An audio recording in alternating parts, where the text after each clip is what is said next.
Nesse exato momento, o Da Vinci Xi, o mais preciso robô do mundo, está fazendo uma cirurgia minimamente invasiva no Real Hospital Português. São operações de recuperação mais rápida para o paciente.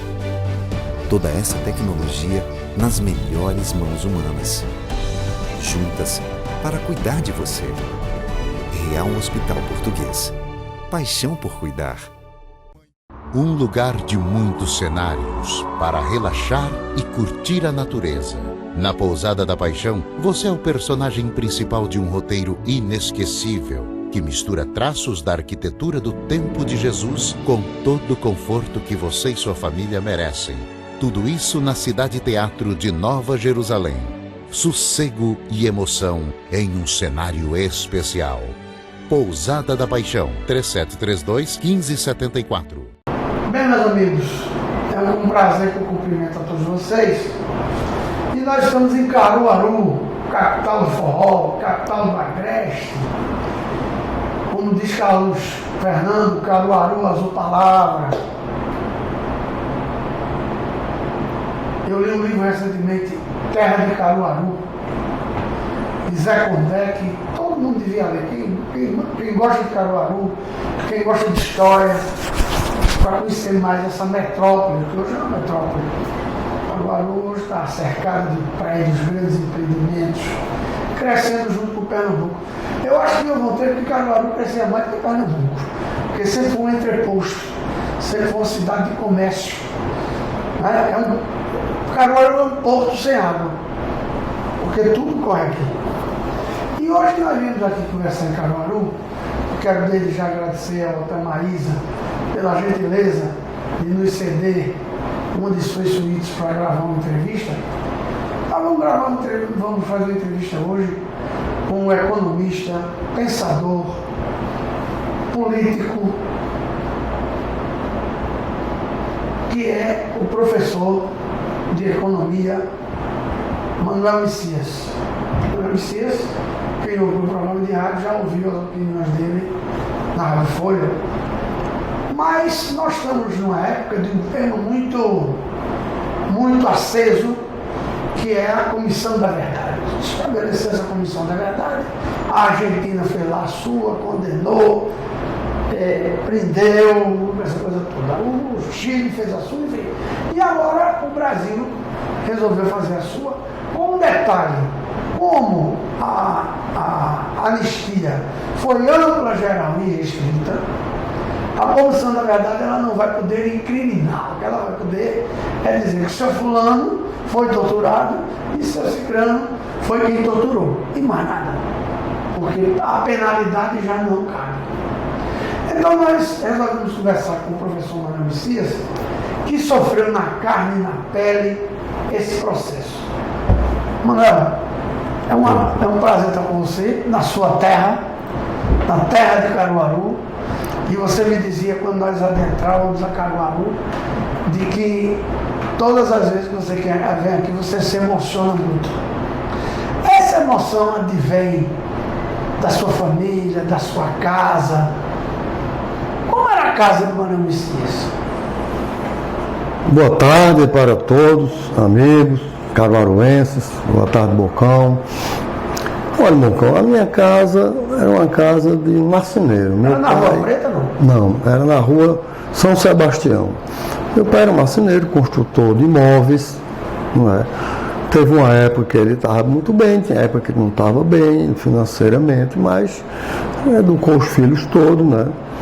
Todos estudávamos, a minha mãe ajudava muito. Ela tinha o que se chama hoje um pequeno negócio e ajudava nas nossas necessidades, uma pessoa dinâmica. Ela sempre teve a sua independência econômica.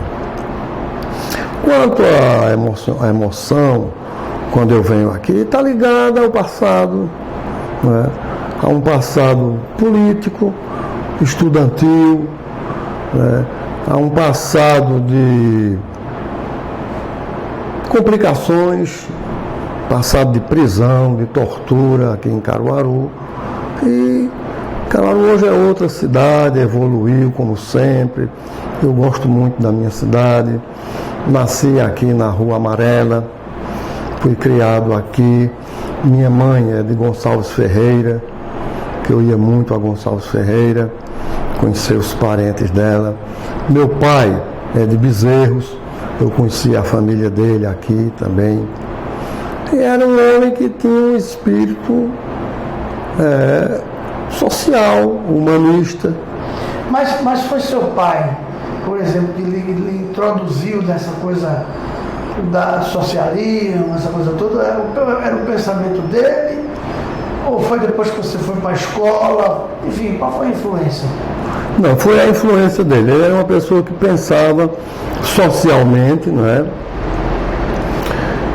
Ia para os comícios, participava com alguns amigos de debates sobre política. Era do Paquidão? Não, ele não era. Era uma coisa assim que fosse um simpatizante, um cara humanista. Ele foi a um comício de Prestes aqui quando eu ainda era menino. Eu fui com ele, assisti o comício de Prestes. Então ele era uma pessoa que acreditava naquelas pessoas que queriam mudar o mundo para melhor. Então era um humanista, fazia suas caridades às pessoas que procuravam ele, ajudava os amigos. Enfim, era um artesão, um criador. Ele fez móveis maravilhosos. Os móveis do quartel-general no Recife foram feitos por ele e os amigos dele quando trabalharam na base aérea. Ele também trabalhou na construção da base aérea aqui durante o período da guerra. Eram marceneiros que estavam dedicados a esse tipo de trabalho.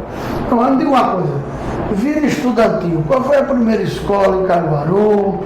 Você teve assim alguma paixão juvenil? Porque todo mundo assim se apaixona por uma professora e tal, essa coisa toda. Teve isso na tua vida, não? Teve. Meu primeiro contato com o mundo estudantil foi no Grupo Vicente Monteiro. A diretora, ainda peguei o finalzinho da gestão dela, a professora Sinhazinha, muito famosa em Caruaru, que inclusive eu tenho um amigo lá, Ivan Maurício, lá em Olinda, que é neto da professora Sinhazinha. Seu amigo, meu amigo. Exato. Um jornalista, uma pessoa capaz. Não é? Estudei lá e me lembro muito bem das aulas, o grupo de professores que também tinham ideias modernas, pensavam. Não é? Pepeu era meu amigo de classe, nós estudávamos na mesma classe. Entendeu? Então eu tenho boas lembranças do grupo Vicente Monteiro, um grupo grande, não é? Público, escola pública, que durante os exames vinha um fiscal de Recife. Era uma coisa organizada, não é mais como é hoje, mas era uma coisa bem organizada. E era uma escola excelente. Daí eu saí e fiz o vestibular para o colégio. Existia uma coisa que se chamava exame de admissão, que era... Minha mãe era professora e preparava alunos para o exame de admissão. Fiz o exame de admissão no colégio de Caruaru, do professor Luiz Pessoa. Era um colégio caro, era um colégio da elite. Eu estudei aí os primeiros anos do ginásio, né? Com Luiz Pessoa, que inclusive era uma pessoa de direita, perseguia os alunos e tinha vários tipos de problemas. Né? Eu inclusive fui expulso do colégio, numa certa época, porque fazia atividade política e estudantil. Eu fui o representante da minha classe na União dos Estudantes de Caruaru, UESC. Eu sou fundador da União dos Estudantes de Caruaru. Representava a minha classe e era do Conselho Fiscal da União dos Estudantes de Caruaru, União dos Estudantes Secundaristas de Caruaru. Aí você já nessa época, você já participando, já havia as escaramuças ou a coisa da perseguição você sentiu mesmo depois de 64? Não, depois de 64, né? A perseguição era essa, que de vez em quando um aluno que era de esquerda era dispensado do colégio. Por exemplo, tem um DVD que vocês vão ter a oportunidade de assistir uma parte, onde Manuel Messias, ele leva um ovo, e o ovo não foi na testa, foi na boca. E ele engoliu o ovo, quebrou o ovo e ele engoliu a gema do ovo, tanto que ele cospe a casca, né? Estava ele, o célebre Davi Capistrano. Exato. Bem, antes disso, as escaramuças já começavam. No final do governo de Juscelino, houve uma greve geral contra o aumento da gasolina. Juscelino deu um aumento, se eu não me engano, era 5%, um aumento pequeno na gasolina, mas houve uma greve geral no país, de todos os movimentos sindicais unidos com o movimento estudantil. E em Caruaru houve um confronto de moradores, trabalhadores, líderes sindicais, estudantes e também proprietários de veículos que gastavam com a gasolina, com a polícia na estação do trem, quando o trem não quis obedecer à greve geral. Então houve um apedrejamento, uma grande confusão. Nessa confusão, eu tentei desligar a máquina do comboio do trem. O que eu consegui, mas do lado que eu saltei do lado que estava a polícia e fui preso.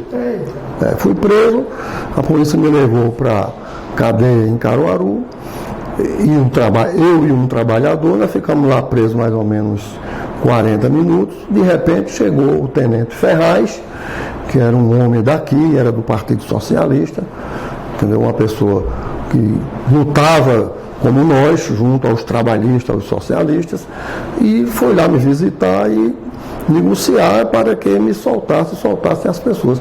E nesse movimento foi chegando estudantes. Então a delegacia ficou cercada por mais de 1000 estudantes e nós fomos soltos imediatamente, eu e o trabalhador que fomos presos nisso, né? Agora aí isso marca uma posição na minha vida. A partir daí, eu entro para a juventude do Partido Comunista e começo já a fazer um trabalho de militância política, como se faz hoje, no movimento camponês, no movimento campesino, lutando pela reforma agrária e pelos direitos trabalhistas. Nós organizamos aqui o Sindicato dos Motoristas, o Sindicato dos Feirantes e o Sindicato dos Garçons. Tudo isso tem a minha ajuda, que nós fizemos aqui, para organizar esse povo, para que eles reivindicassem seus direitos. Não havia como se reivindicar os direitos. Uma pessoa, quando trabalhava aqui, que era despedido do seu trabalho, não tinha formas legais de se defender. Só a partir desses sindicatos que o movimento trabalhista vai tomando um novo cunho. E aí, quando nós chegamos com a vitória de Arraes para prefeito do Recife, primeiro a vitória de Arraes para deputado estadual, que nós votamos nele aqui, fizemos campanha com ele, junto com o Partido Comunista, que era Gregório Bezerra e Davi Capistrano, que Davi também foi candidato a deputado nessa época. Tinha também um candidato a deputado federal. Arraes foi eleito e vinha aqui muitas vezes para conviver com o movimento sindical.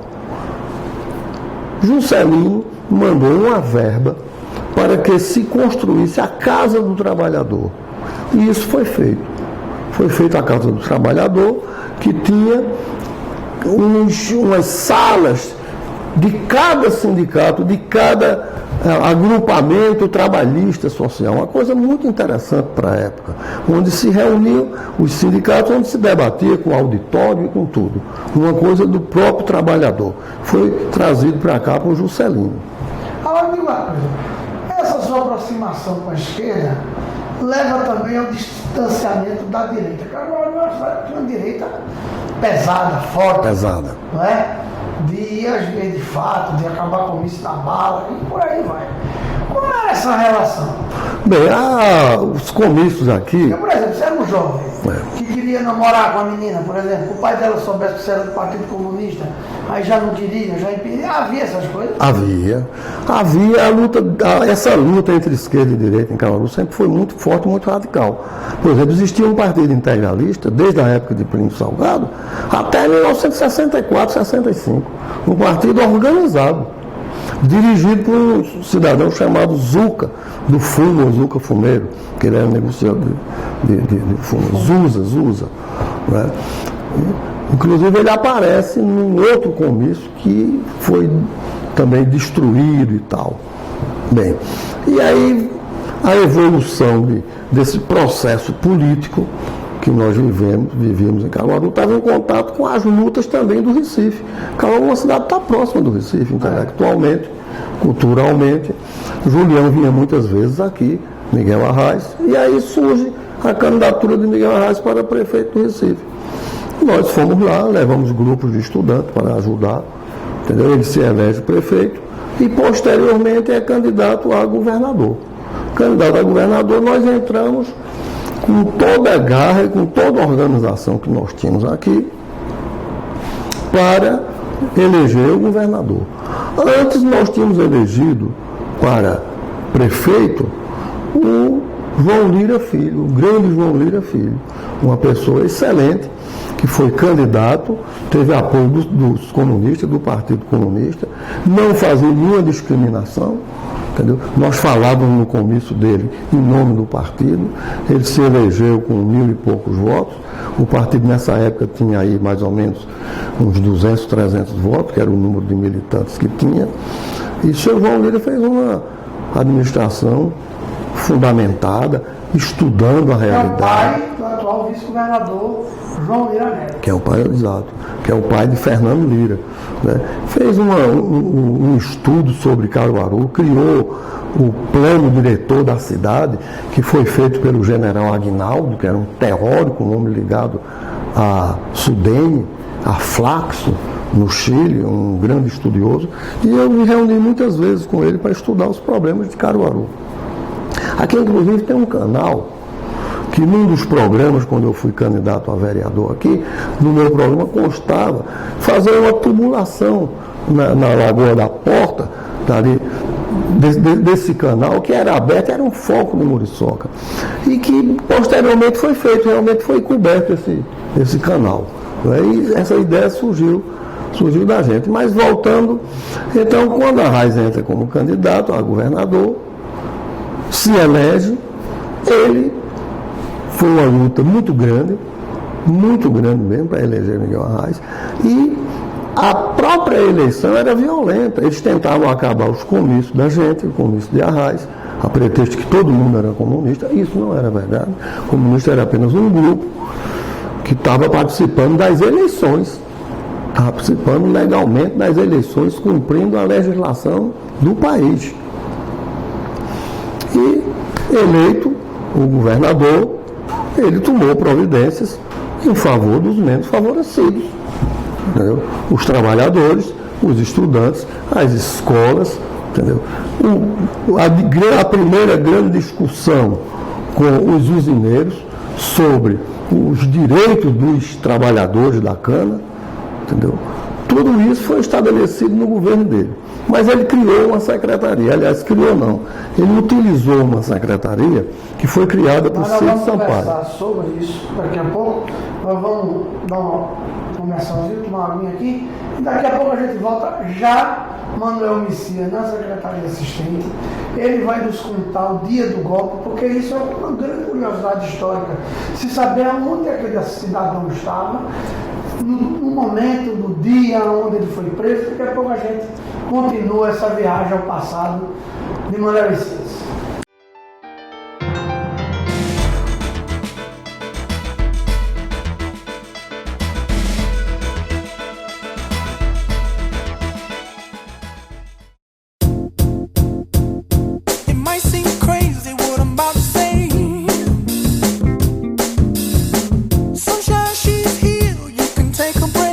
Tranquilidade, lazer, você vai encontrar no Resort Praia Bonita. no Rio Grande do Norte. É excelente, não deixe de ir. Veja, você está vendo as imagens, é um resort maravilhoso. Faça sua reserva e vá, que é muito importante, muito gostoso e vai ser bom para sua família.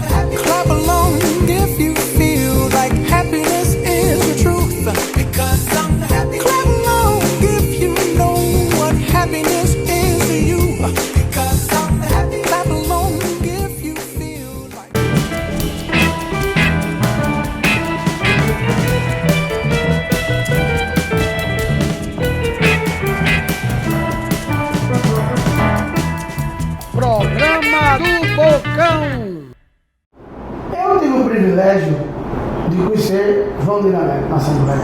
Homem elegante, filho, empresário, mas que nunca deixou de ter uma mão estendida. O Sr. João é um homem, um diplomata. Eu digo sempre que o Sr. João, se não tivesse sido empresário, tinha que ser diplomata de Itamaraty, porque era de uma lanheza, de uma educação, de um carinho com as pessoas muito grande, embora meio carrancudo, mas era bem humorado, quando dava uma risada.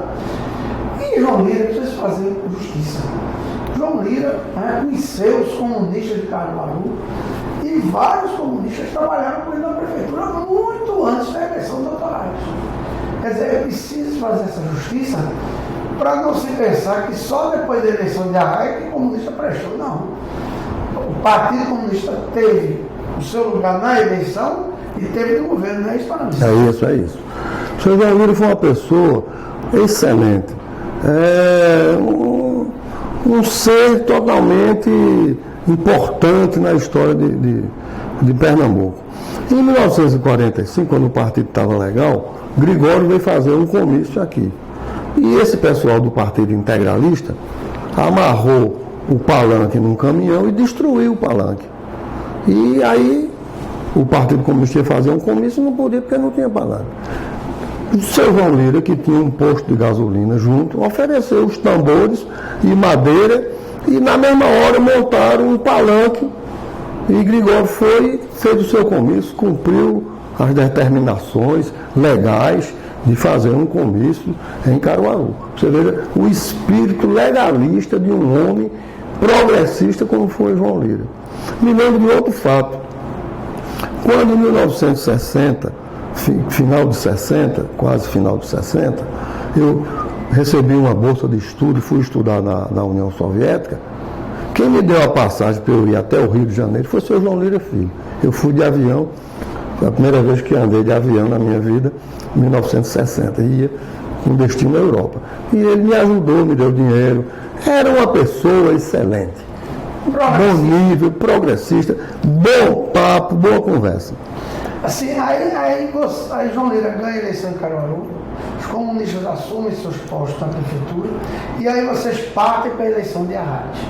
O doutor Arraes enfrentou nada mais nada menos do que João Cleófas e Armando Monteiro, uma eleição dificílima e que Cleófas tomou à frente muito tempo e depois tem a história da poeira, que a poeira veio cobrir Cleófas e terminou com a perdeu. Dizer também que o doutor Armando, se não tivesse sido candidato, Cleófas teria ganho, porque muitos votos da classe dos produtores, das classes produtoras, como se diz, na época. Antigamente as classes proletárias e as classes produtoras, né? Era bem dividido no meio do negócio. Né? Há esse fato, né? Exato, perfeito. Há esse fato. Na realidade, nós ganhamos com 13 mil votos, eu acho. 20 ao todo, né? Porque nós viemos perdendo do interior e a capital é quem cobriu a vitória, né? Agora, uma campanha difícil, apertada, sem condições financeiras, com muito conflito. Era um tostão contra 1 milhão. Um tostão contra 1 milhão. Tinha lugar que você estava falando, fazendo um comício à noite e de repente desligavam a luz da cidade toda para acabar o comício e todo mundo ir para casa. Era assim, isso era uma postura de uma direita que estava se preparando para dar o golpe. Não era uma coisa aleatória. Esse processo já vem. A UDN tentou dar um golpe quando matou Getúlio. Quando Getúlio suicidou-se devido àquela confusão de Carlos Lacerda com o guarda-costas de Getúlio, né? E o Major Vaz, que é quem terminou levando um tiro, e não Lacerda, que levou um tiro só no pé. Então, a UDN ficou se preparando. União Democrática Nacional, que era a direita. Engraçado, a União Democrática Nacional eram todos os políticos dentro contra a ditadura de Getúlio. Entendeu? Mas depois, os grupos progressistas foram saindo e a União Democrática Nacional virou um partido de direita, totalmente de direita. Lenço branco. Lenço branco. Totalmente de direita, totalmente pró-americano, né? Em cima da Guerra Fria, entendeu? E é nesse clima que vem a eleição. Nós ganhamos apertado e tínhamos dificuldade de governar. Então, o governador Miguel Arraes utilizou a secretaria assistente que cuidava de assuntos trabalhistas, que cuidava de assuntos municipais, de desenvolvimento, de acompanhamento, criada no governo de Cid Sampaio, que foi um cara progressista, foi o meu primeiro voto para governador, foi quando se derrotou em Pernambuco a política dos coronéis pela primeira vez. Depois de Cid veio um homem mais progressista de que ele e com definições sociais, que foi Miguel Arraes. Então Miguel Arraes pegou essa secretaria assistente e criou várias subsecretarias no Estado, onde eu era o responsável pela subsecretaria ou delegacia assistente de Caruaru até o fim do Estado, para tratar de assuntos trabalhistas, de assunto ligado ao trabalho, ao campo, aos sindicatos. Quer dizer, era exatamente onde os militares queriam ir, essa organização popular dos trabalhadores rurais, dos sindicatos, tanto que Gregório, Julião, você foram extremamente perseguidos por conta dessa história, né? Exato, extremamente perseguidos por conta dessa história. Porque a ótica deles era que o comunismo estava na secretaria assistente, onde tinha Fausto, que era um líder dos bancários, né? Onde tinha vários líderes estudantis nessas subdivisões, como eu também participava, Romero Figueiredo, que é um camarada daqui de Caruaru, que foi posteriormente foi secretário particular de Luiz Carlos Prestes, ele também era do partido aqui, e era o delegado ou subsecretário da secretaria assistente em Barreiros. Quer dizer, você veja, a Arraes não teve preconceito, em escolher pessoas de esquerda para dentro do seu governo. Fosse simpatizante do Partido Comunista ou fosse dirigente do Partido Comunista. O que interessava para ele é que essas pessoas fossem operacionais e defendessem políticas justas para os trabalhadores. Porque Pernambuco estava saindo de uma política de coronéis em favor tão somente do capital das chamadas classes produtoras. Então, foi aí a luta de Arraes. Onde é que estava Manuel Messias no dia 31 de março de 1964? Em 1964, eu estava no Palácio do Governo. Eu cheguei de manhã lá, fui com o prefeito de Camusim de São Félix, um dos Bodoc, que inclusive tinha parentesco com a minha mãe. Ele me pediu que eu levasse ele para falar com o governador. E eu tinha feito alguns tópicos, como sempre, de projetos lá para o município dele. Eu fui. Quando eu entrei com ele, que apresentei, a Arraes desceu lá e estava começando o golpe. Nós chegamos cedo lá e estava começando o golpe. E aí foi quando chegou o general Justino Alves Bastos. Oswino era o general da esquerda no Rio. Né? Chegou esse general, Justino Alves Bastos, querendo falar com o governador, entrou na sala, eu estava na sala. O Bodoc também estava na sala, a Raiz e mais o secretário de segurança, Coronel Humberto Freire. E ele disse: governador, eu vim aqui prestar solidariedade à legalidade ao presidente da República. Eu disse: pois não, então o senhor vai falar com ele agora mesmo. Pegou o microfone, o telefone, ligou para o presidente da República e passou para o general. O general fez os maiores elogios, que estava com uma legalidade e tal. Entendeu? Saiu, foi saindo apressadamente, entendeu? Ainda demorou-se lá conversando com o coronel Justino e com o comandante da Polícia Militar, o tenente Trench, o Trench. Enquanto ele conversava, eu até falei para a Raiz. Eu disse: a gente deveria deixar esse homem sair daqui não, deixar ele comandar a tropa dele daqui. Vamos criar um quartel-general aqui dentro e ele não sai mais daqui e tal. A Raiz ouviu a história, depois conversou com o coronel Beto Freire e com o Trench, e só na Argélia, no exílio, é que ele veio me dizer o que foi que ele conversou. Ele deu ordem para que se mantivesse o general Justino no Palácio do Governo.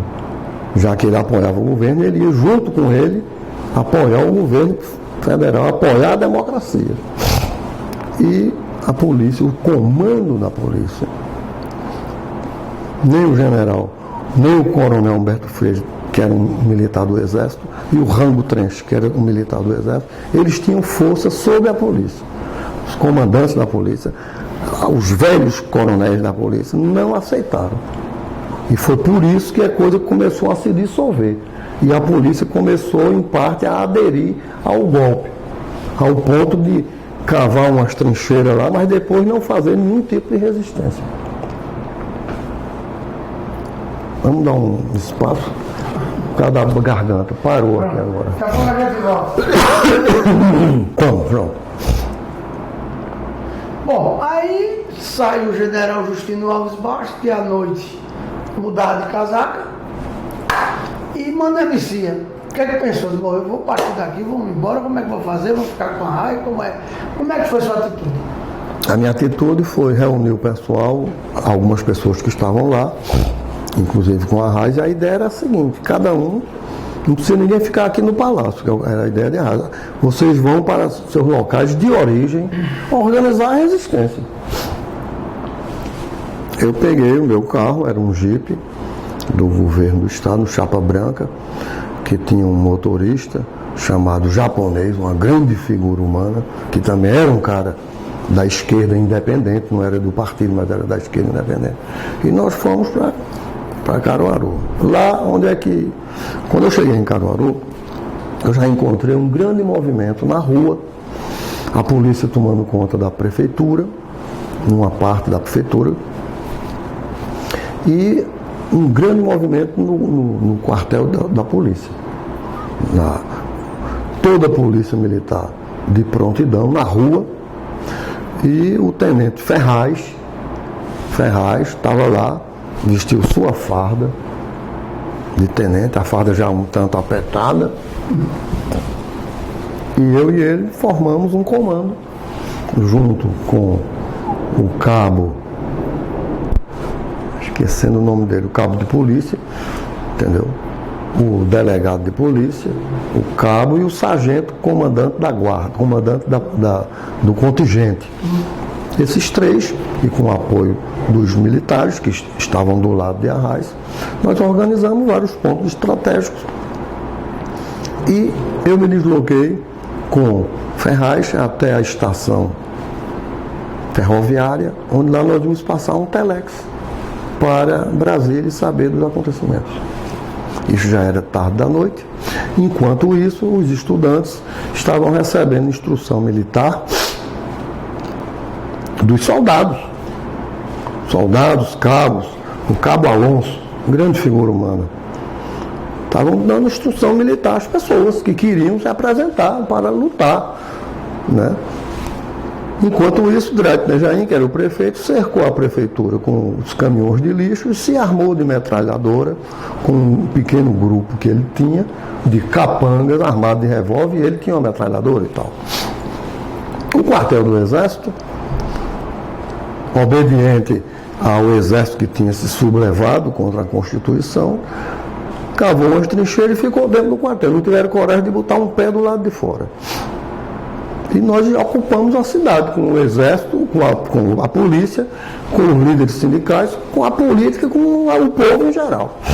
Então fomos até lá e entramos em contato através do telex, do telefone também, para entender o que estava ocorrendo em Brasília, entendeu? E aí tivemos as notícias, depois que confirmada, a gente ligou também para o Palácio do Governo de que a resistência tinha sido abortada, porque a ultradireita comandada pelo serviço secreto da aeronáutica, pelo serviço secreto da Marinha, CNMAI, e a segunda seção do Exército. Eles é quem tomaram a frente, até do próprio Castelo Branco, que o Castelo Branco não estava decidido, a gente veio saber disso depois, a enfrentar imediatamente, como o Mourão Filho fez, que vinha de Minas Gerais com uma tropa de recrutas. E aí eu soube depois no exílio de um fato histórico, né? O coronel aviador Teixeira, o coronel Teixeira, né? Aviador Teixeira, ele chamou o João Goulart e disse: eu vou bombardear a cabeça da tropa de Mourão Filho que está se deslocando para o Rio. E isso, muito sabiamente, hoje é que a gente vê isso, o João Goulart disse: não pode fazer isso. São recrutas, você vai matar 5.000 pessoas aí, que são recrutas, não tem nada a ver com isso. E nós não temos condições de enfrentar uma guerra civil, que o povo não está preparado para isso. Além do mais, as tropas americanas estão aqui na frente de Pernambuco em águas internacionais. Isso a gente veio saber depois que era uma grande verdade. E aí não houve resistência. Houve uma sabedoria de não resistir. Tentar vencer o golpe, a ditadura, pelas contradições que ela própria ia encontrando e lutarmos por eleição, por eleição, por eleição. Você foi preso em Caruaru ou Recife? Eu fui preso em Recife. Aí nós resolvemos, em Caruaru, quando eu voltei com Ferraz, com o tenente Ferraz, desmobilizar, quando nós soubemos que não havia resistência. O general Osvino não ia resistir, por ordem de João Goulart. O general Cruel pediu a João Goulart que prendesse todos os líderes sindicais, todas as pessoas do Partido Comunista, que ele garantia a legalidade, garantia segurar na presidência da República o presidente da República. E João Goulart respondeu a ele que ele não faria isso com os amigos dele. Realmente um homem digno, né? O João Goulart. E então ele disse: eu não posso fazer nada, então nós vamos marchar aí. O Brizola ainda pediu para o João Goulart nomear ele ministro da Justiça e nomear o general Osvino, que era um homem ligado à direção do Partido Comunista, um intelectual, um general intelectual e líder dentro do país, nomear o general Osvino ministro da Guerra. Mas João Goulart não resistiu. Foi embora para o Rio Grande do Sul e de lá saiu de Brasília, de lá foi para o Rio Grande do Sul. Bem, então houve a desmobilização. Porque se chegou a uma conclusão, os líderes chegaram à conclusão que não havia como resistir, não havia armamento. Tudo que a direita dizia era mentira. Cuba nunca mandou um fuzil, nunca mandou uma bala para cá. A União Soviética nunca mandou um fuzil, uma bala para cá, nem $1. O ouro de Moscou. O ouro de Moscou era uma grande mentira. Não tinha como. Então, os líderes resolveram: vamos para a clandestinidade, vamos fazer jornais contra a ditadura, pedir eleições livres e trabalhar com o Juscelino e até trabalhar até com o Carlos Lacerda, com todos aqueles que tivessem interessado na democracia. E até ocorreu isso, né? Que custou, frente ampla, que até custou a morte de Juscelino e depois de Carlos Lacerda. Se é a sua prisão, você está... Aí nós nos reunimos aqui numa fazenda de um amigo nosso, Homem de Siqueira Campo, era o nome dele, da família Homem de Siqueira Campo, uma pessoa muito interessante. Ele era da Fazenda Federal, atuava aqui em Caruaru, e ele cedeu a fazenda dele. Nós fomos até lá, reunimos todos os nossos dirigentes, recolhemos as armas, embalamos, enterramos as armas, poucas armas que nós tínhamos, e veio a ordem para dispersar. Em tempo de Murici, cada um cuida de si. Então, eu me desloquei para Recife.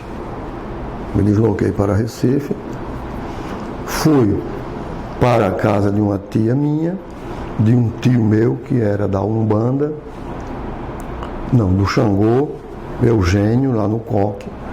E ele me botou dentro do PG, onde ninguém podia entrar. Era um lugar secreto, respeitado, e tinha um coronel do Exército, que era parente dele e até um contraparente meu, Olegário, que era da Intendência do Exército, que também era frequentador do culto. E eu fiquei lá. Depois de um mês, eu saí para fazer os meus primeiros contatos, né? Encontrei com o Carlos Fernando, meu irmão, e fomos procurar um amigo meu que tinha ligações diretas com o pessoal do partido. Mas não foi possível. Não foi possível estabelecer esse contato. Então, eu passei uns dias na casa de Hugo Martins, e de lá eu saí de novo com esse senhor, Homem de Siqueira Campo, que era da Fazenda. Ele me levou no aeroporto e disse: olha, eu estou informado que quer lhe pegar, não é para prender não, é para lhe matar. Vão estraçalhar você no meio da rua. O Exército de Caruaru está aqui, que se sentiu humilhado lá, entendeu? Está em Recife, polícia daqui, os comerciantes de Caruaru estão em Recife, e a procura é lhe procurar aqui para matar. Você quer sair? Eu digo: quero. Vamos ver como é que a gente vai fazer isso. Aí ele me levou no aeroporto. Chegou lá, eu fiquei dentro da caminhonete dele, uma caminhonete Ford. Ele entrou no aeroporto, encontrou com Clodoaldo Freitas Lins, que é até da família de Etelvino Lins, um grande amigo meu. O irmão dele, Aristóteles Lins, também amigo meu. Clodoaldo era da polícia aduaneira. Inclusive eu contei isso ontem, anteontem, a um cara da Polícia Federal que estava lá no Tacaruna. Então, eles resolveram, compraram passagem e deram um documento. Eu não andava com documento nenhum, porque o meu documento depunha contra mim, pelo nome. Então, eles me embarcaram no primeiro avião. O primeiro avião que saiu para o Ceará, para Fortaleza. Aí eu subi as escadas. Quando cheguei em cima, ele gritou para mim: Oceano Calafans, se perguntarem por mim, diga que não me viu. Deu o recado, né? Se caísse, se fosse preso, entendeu? Não falasse no nome dele, claro. E isso é uma coisa, eu estou contando isso, que é uma coincidência tão grande. 14 anos depois, quando eu voltei do exílio, eu vim alguns meses antes da anistia. Quando eu cheguei, estava a Polícia Federal lá no aeroporto também querendo me prender. E quem eu encontrei? Clodoaldo. Eu saí com o Clodoaldo, e a primeira pessoa que eu encontrei, de noite encontrei com o Clodoaldo. Ele olhou para mim e disse: diz, bolchevique. Eu disse: estou aqui, ele disse: eu estou sabendo. Aí foi comigo falar com o chefe da Polícia Federal, que era um cidadão descendente de alemão, que até esqueço o nome dele. Ele foi delicado comigo, e o Clodoaldo pediu que minha mãe estava ali, Marco Freire estava ali, Jaba, Maurílio Ferreira Lima, na porta do aeroporto, Alceu, e um bocado de pessoas, e que minha mãe estava lá, era uma velhinha e tal, que ele deixasse para me ouvir no outro dia. E ele acedeu.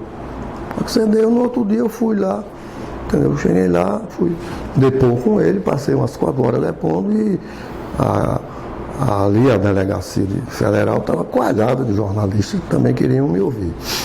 Então essa é a história. Aí eu vou para Fortaleza. E veja que coincidência. Quando eu entro no avião, eu me sento junto de um senhor, de uma senhora que estava doente e de um senhor. Todo mundo passava e fazia muita deferência a esse senhor. Aí quando chegou em Fortaleza, que eu olhei pela janela do avião, o aeroporto estava coalhado de verde, de tropas do exército. Eu notei que a senhora tinha dificuldade de sair, de se levantar, ajudei o marido dela e fiquei segurando no braço dela, desci na frente, segurando ela, ele atrás, e nós descemos. Quando botamos o pé em terra, a tropa do exército foi abrindo assim e nós passamos. Até hoje eu não sei quem era essa pessoa. Coisa impressionante. Daqui a pouco a gente volta falando mais dessas aventuras, verdadeiras aventuras que um jovem, muito jovem ainda viveu, que foi o professor Manuel Messias. Daqui a pouco a gente volta.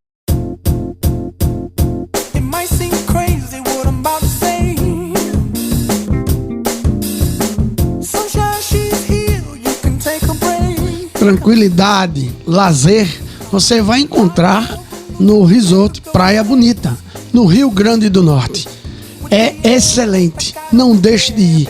Veja, você está vendo as imagens, é um resort maravilhoso.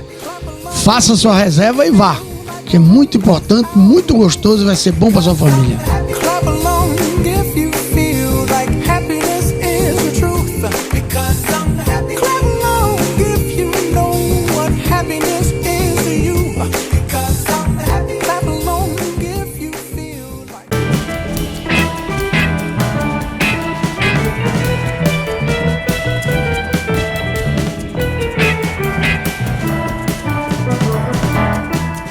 Programa do Bocão.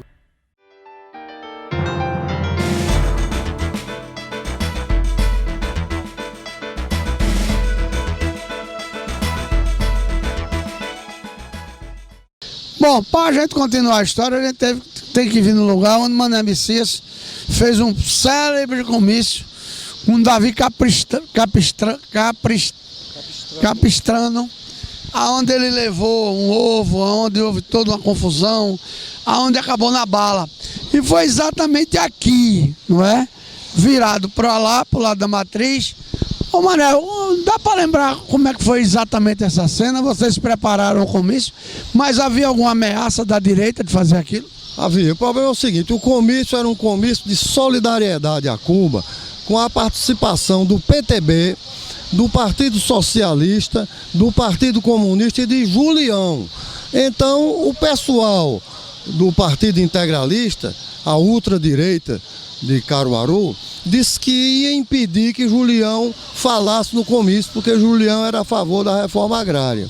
Bem, os americanos, sabendo que se tratava de um comício de solidariedade a Cuba, pela autodeterminação dos povos de todo o Nordeste, era um comício gigante de todo o Nordeste, os americanos mandaram filmar o comício. Então, eles chegaram aqui, me perguntaram, eu estava montando o palanque, eles me perguntaram se podiam filmar, e eu disse que sim. Então eles botaram lâmpadas para ajudar a filmagem à noite, e quando nós começamos o comício e que anunciamos que Julião já estava presente, então entrou dentro do comício o pessoal da ultradireita, do Partido Integralista, comandados pelo capitão que era delegado de polícia. E aí eles começaram a jogar bomba, pedras, e depois, no final, é que teve uma saraivada de ovos, mas foi muita bomba, muita pedra e tiros. E começaram a quebrar o material de filmagem dos americanos, do Time Life, dizendo que eles não eram americanos, que eles eram russos, que estavam falando inglês para disfarçar. E aí os americanos reagiram na porrada. E houve uma verdadeira guerra campal, uma luta de tudo quanto é lado. E nós também, que não estávamos preparados para um confronto desse, entendeu? Julião chegou e disse que não ia falar. Teve uma atitude que na época nós achávamos que era uma atitude covarde, duvidosa. Ele chegou e não quis falar. O Davi entrou na parada, tanto que também levou um ovo. O Davi estava falando, já nós continuamos falando enquanto eles atiravam pedras e bombas. Então depois que eu falei, falou Davi Capistrano, falaram Celso Rodrigues, Fernando Florencio, muitos oradores, um velhinho que era orador do partido do PTB, que eu esqueço o nome dele, que foi candidato a deputado federal. Nós continuamos falando até que, quando houve a saraivada de ovos, é que não houve mais condições, porque todo mundo estava melado e não houve mais condições de continuar. Agora é verdade, você engoliu um ovo nesse negócio? É verdade. Eu estava falando e o camarada me acertou um ovo na boca. Eu só fiz cuspir a casca. Não, eles jogavam de vários lugares. Eram umas 20 ou 30 pessoas com cestas de ovos jogando. Era uma coisa louca. Muita gente. Pronto. Esse programa vai continuar. Nós vamos encerrar ele hoje aqui. E nós vamos começar ele. Nós vamos terminá-lo na casa do Manel Messias, com fotos, com todo o material, mas você vai ver esse comício, que aconteceu há quantos anos? Aconteceu foi dias antes do golpe, de 1964, tem muitos anos. Então vamos botar 64... 74, 10 anos, 84, 20, 30 e tantos anos. Não, mais. Eu tô com 55, meu pai quando morreu, foi em 64, eu já tinha 7 anos. Então aí você faz a conta. Olha, um abraço para você, foi muito bom estar com você, foi muito bom estar com essa história viva do Brasil, que é Mané Messias. E é esse depoimento que a Comissão da Verdade tem que ouvir. Daqueles que foram perseguidos, daqueles que sofreram, que pagaram pela sua vida, com a sua vida, pela liberdade que hoje todos nós temos. É preciso se lembrar disso, desses homens e mulheres que com o seu sacrifício pessoal, da sua carne e do seu sangue, alvejaram, deixaram mais limpa a bandeira do Brasil. Ela é mais limpa pelo sacrifício de sangue desses heróis anônimos do Brasil, como Manuel Messias. Uma afirmação somente. Bocão, nesse comício eu fiz um pronunciamento em defesa da democracia e isso marcou todo o meu perfil político até hoje. Eu sou um democrata que luta pelas questões sociais, mas com democracia, com respeito ao cidadão, com respeito às leis e com respeito à propriedade. Muito bem, estamos encerrando o programa. Eu tenho certeza que vai adorar o programa. E agora você vai ver o detalhe do ovo. Eu não posso deixar de mostrar isso, que eu quero dizer que é uma imagem cedida de um documentário chamado Django, do cineasta Silvio Tendler. E é importante salientar isso, porque nós vamos usar a imagem, mas estamos autorizados por Manuel Messias, então não tem problema. Então, a imagem era dos americanos. Quem filmou o comício todinho foram os americanos.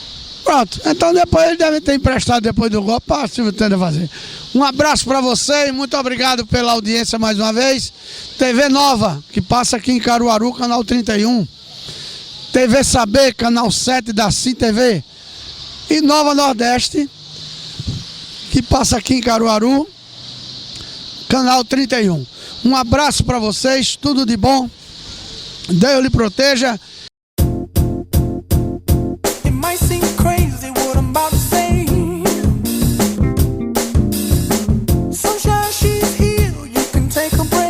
Tranquilidade, lazer, você vai encontrar no Resort Praia Bonita, no Rio Grande do Norte.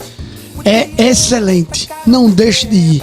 Veja, você está vendo as imagens, é um resort maravilhoso. Faça sua reserva e vá, que é muito importante, muito gostoso e vai ser bom para sua família.